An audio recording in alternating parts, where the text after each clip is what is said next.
इसलिए कहा गया प्रत्येक साहित्यकार जो हमारे महाराज लोग भी बैठे सब साहित्यकार, प्रत्येक मुनि साहित्यकार होता है, क्योंकि जो सही रूप से समीचीन रूप से सत रूप से हित करे वही तो नाम साहित्य है।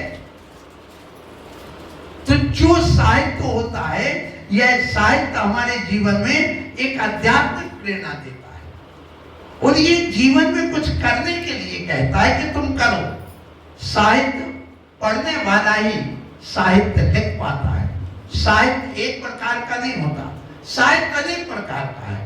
आपको मालूम हो कि ये साहित्य एक तो आध्यात्मिक साहित्य होता है जिसको धार्मिक भी कह देते हैं, एक राजनीतिक साहित्य होता है जिसमें राजनीति की बातें आती हैं, एक शिक्षा साहित्य होता है जिसमें व्यक्ति कैसे पढ़ाई करे कैसे करे। जैसे भी बच्चों ने पूछा महाराज हमारी कल परीक्षा, फिर भी हम आपकी संगोष्ठी में आए हैं। सुनिए बच्चों, प्रसंग आ गया है तो मैं बता रहा हूँ। मैंने भी साहित्य लिखा, 22 पुस्तक अभी तक लिखी हैं और मैं कहूँ कि अभी तक 5 बच्चे हमारे साहित्य पर PhD कर चुके हैं। बड़ी प्रसन्नता होती जब उनके साहित्य जो PhD करती है। अभी ये लवली दीदी बैठी, ये भी एक साहित्य पर हमारे PhD कर रही हैं और ये ईथकर महावीर यूनिवर्सिटी है, वहां से इनका रजिस्ट्रेशन होकर के थीसिस लिखना इनकी चालू है। और जो भी करना चाहता हूँ मैं आपको आशीर्वाद देता हूँ, मैं गाइड का काम भी कर देता हूँ, आधा तो PhD में उन्हीं की करा देता हूँ। तुम्हें साहित्य के प्रति प्रेम है तो संरक्षण हो जाएगा और नहीं है तो बिल्कुल भी संरक्षण नहीं होगा। इसका मतलब ये है कि हमें साहित्य के प्रति प्रेम जगाना है। प्रेम जगेगा अपने आप, आपके साहित्य की रक्षा हो जाएगी। आपको मालूम हो कि अभी एक प्रसंग और आया था कि जो कागज है पढ़ते पढ़ते अभी वो टूटने लगा। एक किसने बात कही थी? डॉक्टर सुबोध जी है। आपने कहा वो टूट जाता, लेकिन आपको मैं एक नई बात बताऊं। जैन धर्म का साहित्य सबसे प्राचीन साहित्य है, वेदों से भी प्राचीन है, ये तो मैं कह सकता हूं। क्यों कह सकता हूं?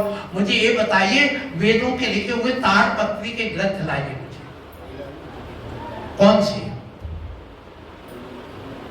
लेकिन हम आपको बता दें 2200 वर्ष पुराने ग्रंथ आज भी श्रीमन गोला में चले जाओ, जो कि तो ताड़पत्री के लिखो, आप कहीं से उठाओ, आज भी ताजे हैं, उसमें कोई टूट फूट होने का कोई डर ही नहीं, क्योंकि वो ताड़पत्री कभी जीर्ण शीर्ण नहीं होती, उसकी एक्सपायरी डेट नहीं आती है, ध्यान रखना। आज वो जो के तो सुरक्षित, कम से कम हजारों ग्रंथ जितना प्राचीन आज बताया जाता कि ये पुस्तकालय कब से बने, कैसे बने, क्या है। आप चाहिए नेमिचंद सिद्धांत चक्रवर्ती श्रवण बेलगोला 1000 वर्ष पहले गए थे, जहां उनकी समाधि हुई है।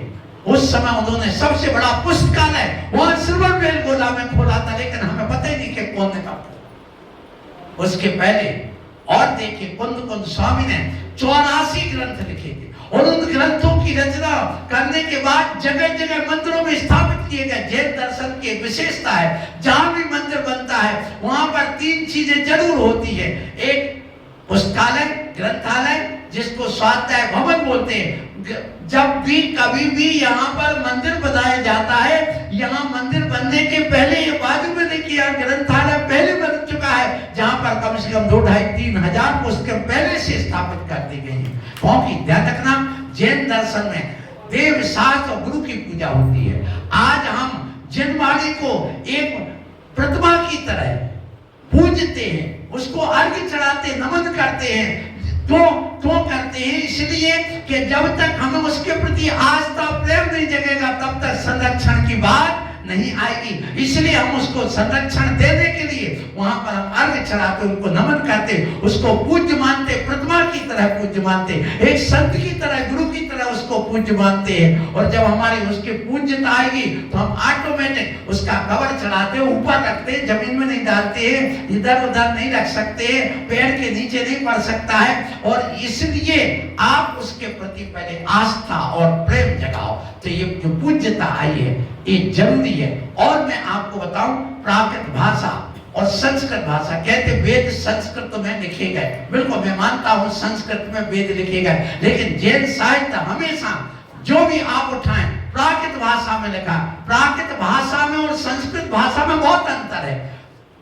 प्राकृत भाषा को जब हमने परिष्कृत किया, सुसंस्कारित किया, तब जाकर के संस्कृत बने हैं। माने प्राकृत से संस्कृत की उत्पत्ति हुई है, संस्कृत से प्राकृत की उत्पत्ति नहीं हुई। क्योंकि प्राकृत में ध्यान रखना कितने अक्षर थे? 37। संस्कृत में कितने हैं अक्षर?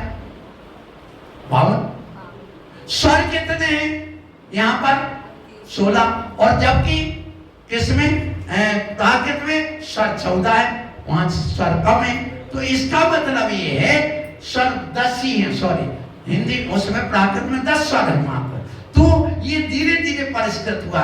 इसका मतलब ये है कि जो जैन साहित्य है वह बहुत प्राचीन साहित्य था और इस साहित्य की होली भी जलाई गई।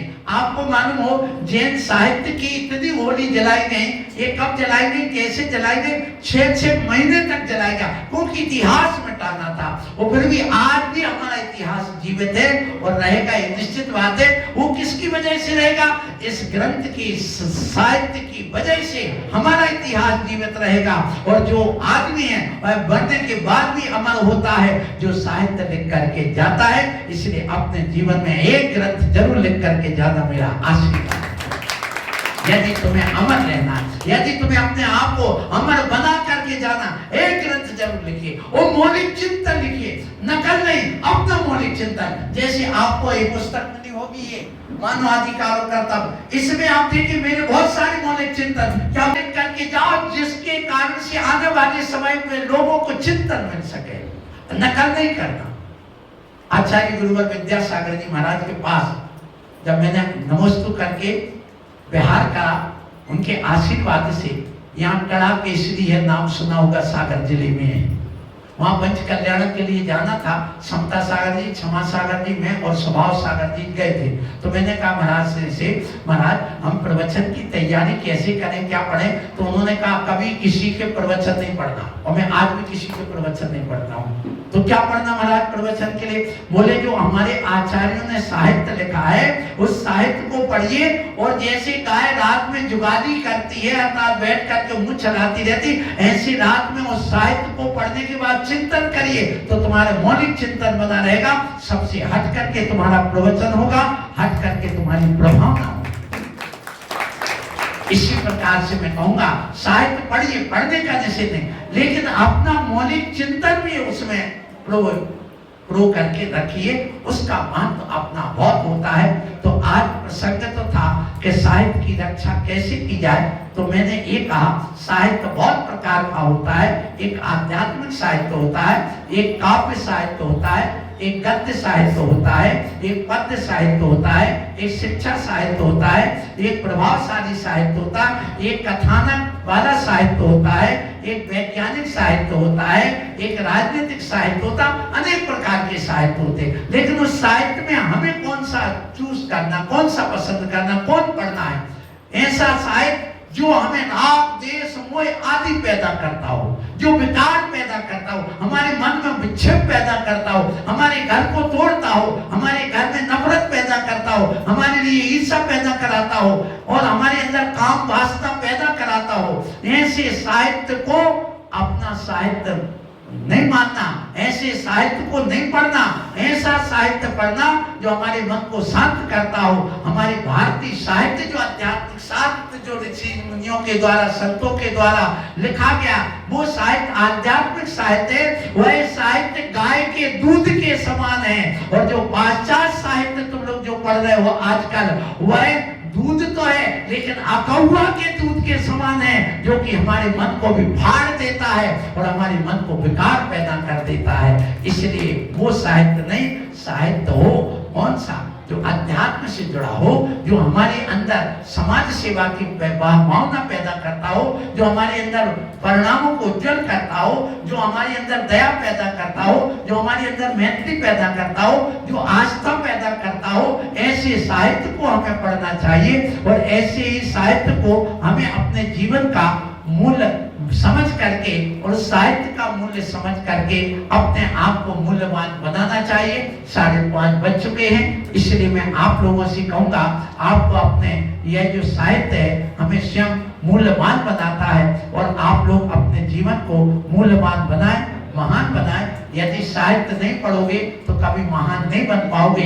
इसलिए ये साहित्य बनाना है और साहित्य की संरक्षण करना है। साहित्य संरक्षण कैसे किया जाए, इसकी संरचना कैसे की जाए कि हमारे साहित्य की संरक्षण हो, तो आप लोग सबसे पहले तो पुराना जो साहित्य है उसको लेमिनेशन कराइए। जो भी साहित्य काम का नहीं, सुनो, जैन दर्शन में कहा जो साहित्य कोई काम का नहीं और जिसमें आगम के वाक्य लिखे हुए हैं वो यदि पैर के नीचे पड़ता है, कोई भी हम लोगों को बताया जाता न्यूज पेपर भी पर बैठने का निषेध है, पैर पड़ जाए तो भी उसका निषेध है, क्योंकि जो उसमें एक एक शब्द लिखे वो सब ब्रह्म वाक्य कहलाते, वो परमात्मा के वाक्य कहलाते, वो महान होते, क्योंकि उन्हीं एक एक शब्द से तो आपके ग्रंथ लिखे जाते, चाहे रामायण हो, चाहे महाभारत हो, चाहे तुम्हारे पुराण हो, चाहे पुराण हो, सब किसी से उन्हीं शब्दों को लिख लिख कर मिला करके तो रखा जाता। इसलिए उसको उस पर लेटरिन करना, उसमें लघु शंका करना, उसको पैर के नीचे रखना, ये सब निषेध है। यदि तुम्हारे अंदर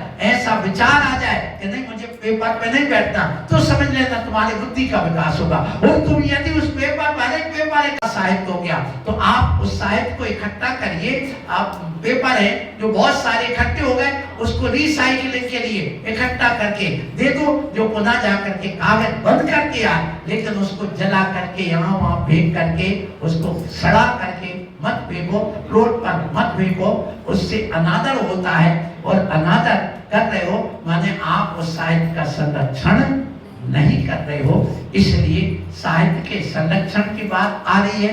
साहित्य बहुत ज्यादा नहीं छपना चाहिए, बहुत ज्यादा बंटना भी नहीं चाहिए। साहित्य को जो आज आए थे कि आज जो डिजिटल वाला जो आज जमाना आ गया है उसके द्वारा कर सकते हैं। और इसके अलावा भी अपने जो पुरानी जो पत्र पत्रिका है उनकी बाइटिंग वगैरह करके यथायोग जो हम लोग सब बताते हैं। समय आपका बहुत हो गया है, सो आज बहुत सारे विषय से विषयांतर भी हमने आपके सामने रखा है, क्योंकि प्रसंगवत बच्चों के लिए भी देना था, आपको भी देना था। तो यहाँ पर जो साहित्य की बात आती है, सो हमारे बीच में इतने बड़े बड़े साहित्यकार, लाइब्रेरियन जो आप सब लोग आए हैं कि कृष्णा राव जी आप आए, बड़ा अच्छा लगा। और आपके लिए मेरा आशीर्वाद। अजित कुमार जी, शैलेंद्र आचार्य जी, अच्छा आचार्य जी है, पर इसके बाद में अजय जी है, सुनील जी हैं, टंडन जी, त्रिपाठी जी, इन सबके अभी नाम हमने सुने। और पंकज सोनी, राजीव, महेश त्रिपाठी जी और अरविंद हमारे एडवोकेट साहब जो बैठे हुए हैं, और आशीष द्विवेदी जी, उन्होंने भी बहुत अच्छी अपनी बात कही। और हमारे आलोक भी और पलक जैन आदि आदि जितने लोग यहाँ पर आए हुए हैं उन सबके लिए मेरा बहुत बहुत आशीर्वाद भी है। और आपके जीवन में अच्छी प्रगति हो।